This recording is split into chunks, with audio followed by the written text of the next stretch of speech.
aktivitas sortir hasil tangkapan ya. Sun.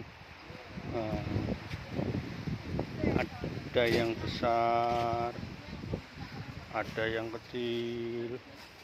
Ini sing tukang nyortir. Apik iki Mbak ya, daripada wingi yo.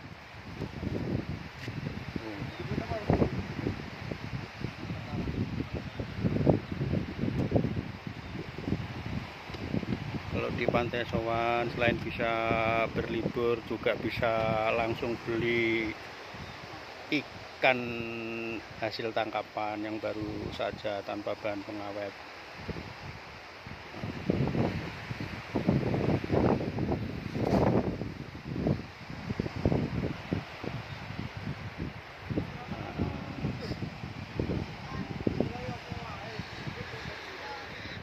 Setelah merapat, ikan diangkut di